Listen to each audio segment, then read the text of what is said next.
Assalamualaikum warahmatullahi wabarakatuh. Akkam jirtan kabajamtoota jaallattoota ilmaan Oromoo kanneen idil addunyaa irratti argamtan hunda keessanuu bakka jiraatan guyyaa kanaan isin geessin jecha egaa arraga koomedii ajaa'ibaa nama isin takka argitaniin beene wajji wal isin barsiisuu fi na wajji tura isin jalqaba irratti egaa please warreen chaanala kiyyaaf haaraa taatan share like subscribe naa godhan jajjabeessan isin jaa egaa namoonni hedduun eenyu jechuun keessatti ol koomediin haaraawni kuni koomedii haaraa ajaa'ibaa kana wal baruudhaaf asumaan osoon isinitti himne kallattumaan gara isaatiin isin dabarsaa.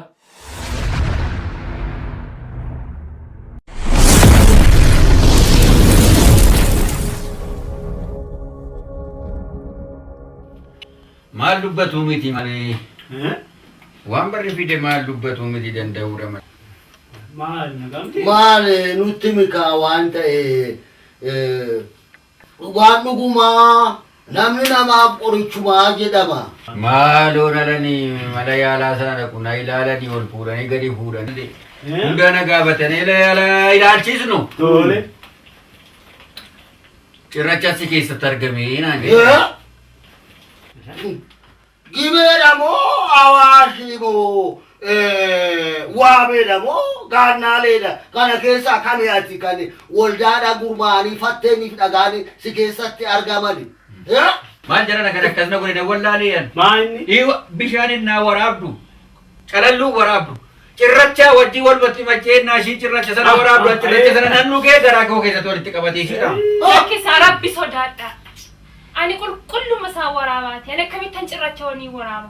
Laga harbuu dhiisee laga qarsaati deemee waraabaa mini qulqulluusa. Maali qoricha kana jechuun lilmoodha moo kiniina wayisii jedhu. Maal jedha kun immoo milmoodhaa fi kiniinatu dhagaa gurraacha amma sana ga'u hunda caccabsee gaakee garaa keessaa baasa jettee yaaddaa iyyati. Ilaabeenu ofii hammuma sanatti jechuun egaa waaqni kanarraa nu haa baasu hamma sanatti lubbuun kan keetiin masiilee akkasii turtutti maal nyaadhu maal dhiisii jedhan karaa nyaataatii jechuun. Jara akkasiin jedhee lakkisaa. Jara kana hunda hin jenne. Maal siin jedhaniire? Akkuma salphaatti baa garaasii baqaqsinaa jedhan. Ana haa baqaqsu kan. Ofiiyyuu mana yaalaa gaarii wayii deemtee. Maaloo deessaa kun mana yaalaa cimaa jedhaa. Namni keenya faranjiin gurraachi diimaan achi keessaa wal mara miti. Faranjii duwwaa. Boonoo. Ammas deebisee boonoo. Faranjiin ati jettu kun yawwana Dooktor Saalbaatooriidhaa fi Dooktor Zaadul Gaarfaa ta'uu oolan. Kan akka Sinyoor Buruunoo eessaafis kan jarri kun wajjiniin guddadhe maatoo xaaliyaanota. Kanaafuu nama keenya dhiisisa keenya. Kana dura garuu wanta si gorsu jira. Hospitaala isaa yeroo dhaqxu dura isatu si arga. Saalbaatooriitu si arga. Akkuma si arge beeluu kaasiin jedhe. Beeluu kaasiin jennaan ati immoo waan deema si badi siin jedhe sitti fakkaate hin bahin. Beeluu kaa jechuun kottumee jechuudha. Osoo faara yeroo sin jedhu faara maalii qabda deema si waan siin jedhe seete abdii dhabdee kaate deemuun sirra hin jiru. Osoo faara jechuun maal taatee jechuudha. Kanaan itti mattaa bakka si dhukkubutti agarsiista xinnu malaa garaa kee akkana yeroo sukkuumu agaansi keessatti argaman sun hundinuu naafuudhaan caccabanii bakkuma seenan hin beekamu. Anu tokko kooti namni keenya gajiraate amma namni kun waan bee afaan hin beeku dooba qotee bulaa. Isaan na fuudhee. Amma faranjii baana dubbate tani damma tergitu tootee namun keenya baana tootee akka kootti. Afaanuma sitti gadhiisee siin jedhan maal beektaati nama keenya jedhu. Jennaan. Ajjeesuu barbaadde eeboodhaan waraanii Isin ajjeesu. jennaan maaltu na dhibee haa ta'u. Maal jedhamu? Jedhan na waliin. Ofii maallaqni isaa ammam jedhanii. Maallaqni isaa gaacimaa ta'uun abugaatti dubbanna kaasan garba sana gurgurraa reefu akka wayyaree. Maal sangaa maalii gurgurta? Kan Dooktor Saalbaatooriin waan dafee si fayyisiif iyyuu homtuu rakkoon hin jiru. Anuu si falli keessa qarshii. Akkan hin beekuuf akkan hin beekne moo achitti na argina. Amma wayyeettan. Maal jedhama? Fixxan. Haala achi na biraa. Keessaa dhugaas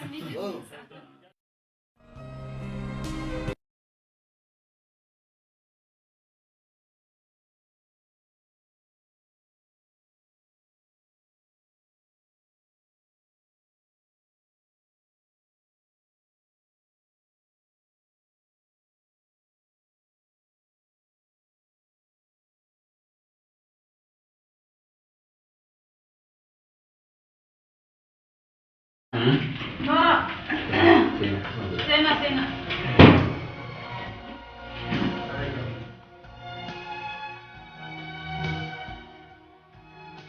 Qophoftanii? Qophaa'ee dhufeera. Kunoo isiinis haadha manaa kooti. Isaan kun immoo jaarsa biyyaati nama beekaadha.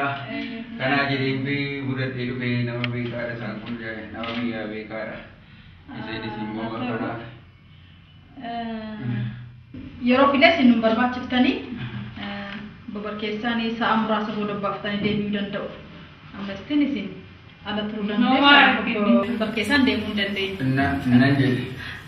Isintu naa taasisaa Ana moo lekki ana miti. Ispeeshaalistii kalee kan dhukkuba kalee kan ta'anii Dooktar Fayyisaa kan jedhaman jiru. Isaantu si baqassuu danda'a. Malee ana miti nama beektu qabda moo? Ifama an tokko si barbaada. Kottu mee. Anis dhufuure? Baay'ee.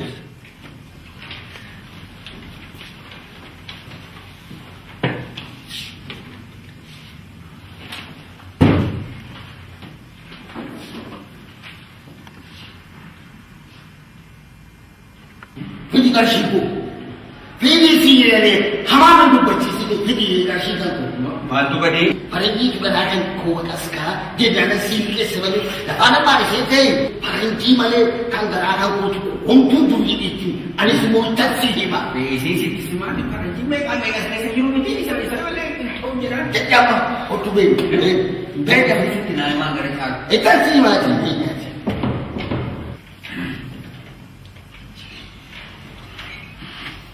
Doktor.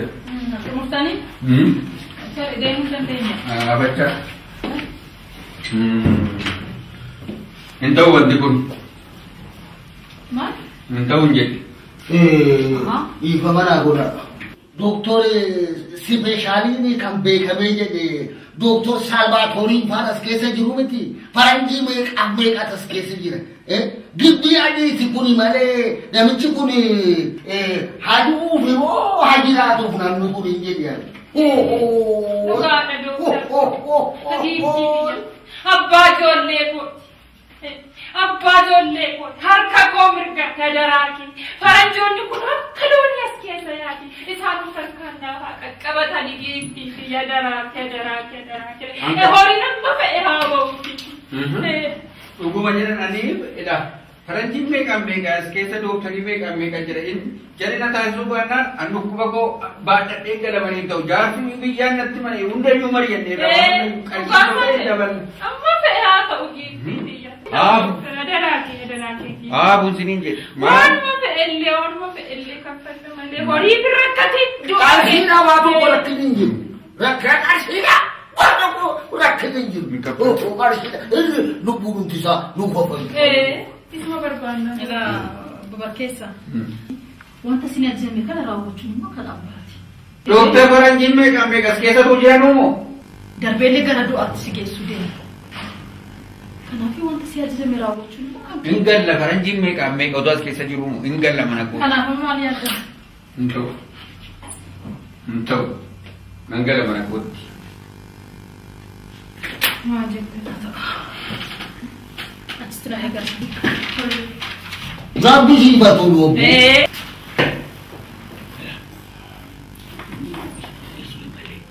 Isinis ta'u jedhaadha isin kana caala. Tenne nutis. Ta'u jedhaani.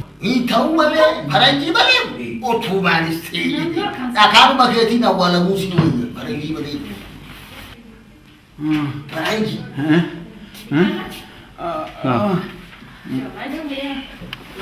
Bravo signora, bravo signora.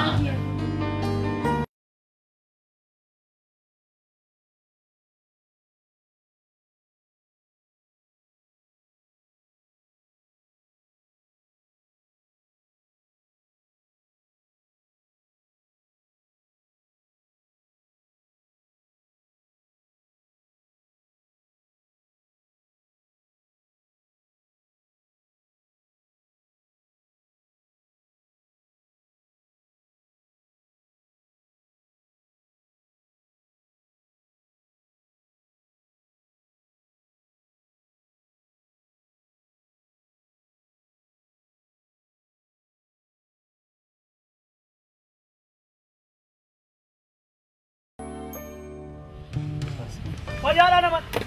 Maro isi. Maal taatoo fi keeti. Maaloo. Isi dhugaan fi jedhee. Mana isi dhugaan fi jedhee. Isi maal taatoo fi keeti buree kun lafaa kaateeti. Sitti nima. Maal ta'ee? Maaloo keessaa kun. Si Fayyaan koo. Isa durii caalee siin jedhee. Rabbi jedhu. Du'a kee. Si. Kana baga gara tumti si fayyadu. Faranjiin harkumaan na qabdee. Dhugaa jedhu. Amma iddoo kana isin tublisun maama. Maaloo keessaa kun. Gaafuma na fayyisu gaafuma rabbi si fayyisa jedhee faranjii harkaa na qabsiise. Faranjii reetan mee. Jaarsi dhaqee si joora boono jedheeni. Abboo jaarsicha maal jedhu arraba kana Gaaf tokko gaafa naqu amma kottu naan jettee kottuutii isa akkatti fayyite si laalla kottu naan jedhani gaafa sana si fuudhee naqadhu. Dhugaa jedhi faranjitti. Naa gartiiftu faran dhugaa si biraa nafu waan boru waan dhalatu hin beekamu gaa.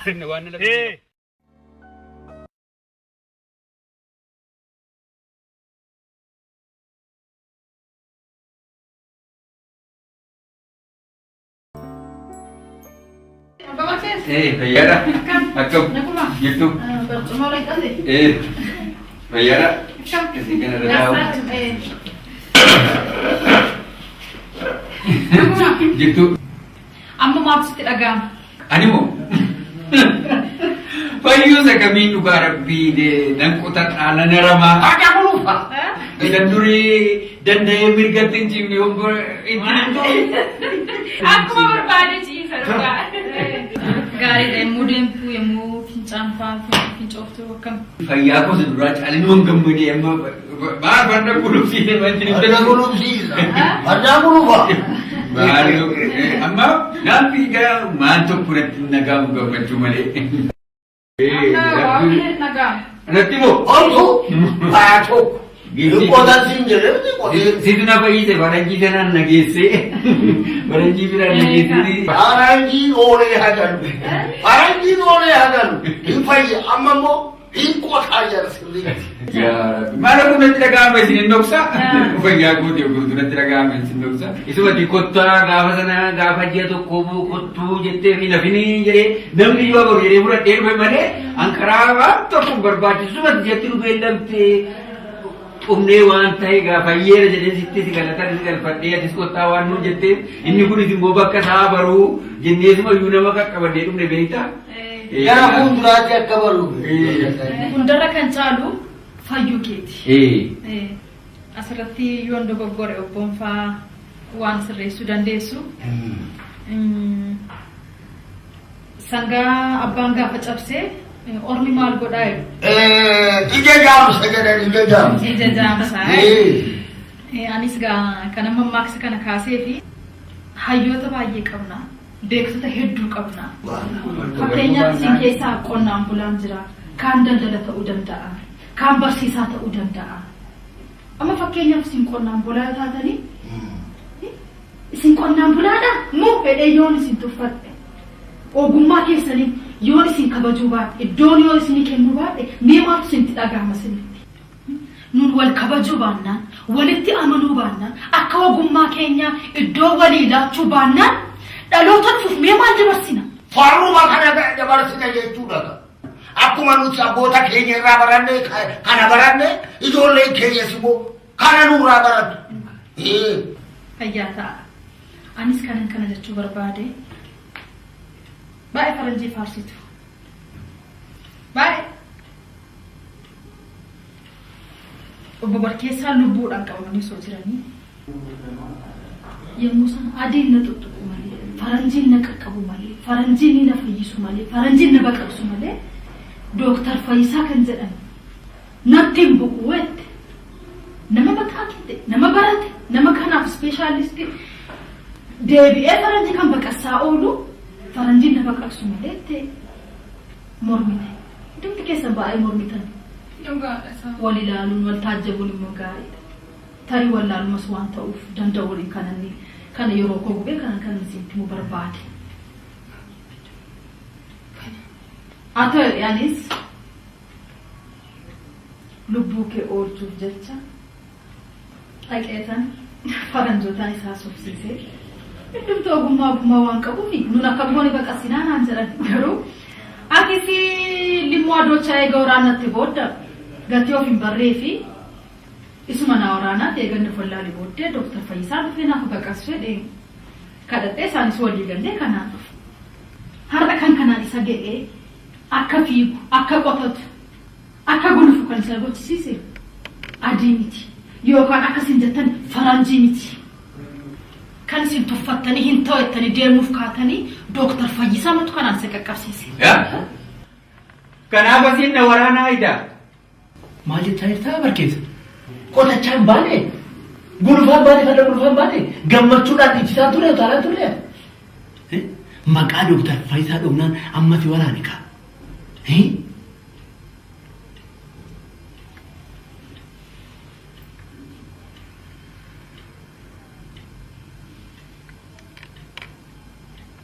Eeyyaan sirriidha. Komediin abbaan lataa namoota yeroo hedduudhaaf komadummaadhaan beekamanidha.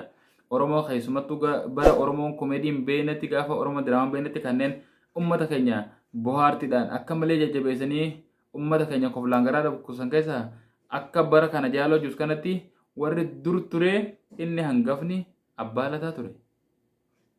Abbaan lataa garuu yeroo ammaa jiraatu baatullee eefa gaafa inni deemeti komedii ajaa'ibaa ni dhabne. Komedii keenya guddaa tokko waan ta'eef asumaanuu isaan biyyootti as salphisu jecha diraamaalee inni hojjetan diraamaalee garaagaraa namoonni hedduun yeroo garaagaraatti ni jaallatan anillee jaallachuun ture asumaanuu dhaloonni haaroonni seenaa isaa akka hin banneef dhaaluudhaan bakka isaa bu'ee akka diraamaa isaa haaromsee biraa bifa isaatiin hojjetu dhaamsa kayyaan isin jaa nagaa.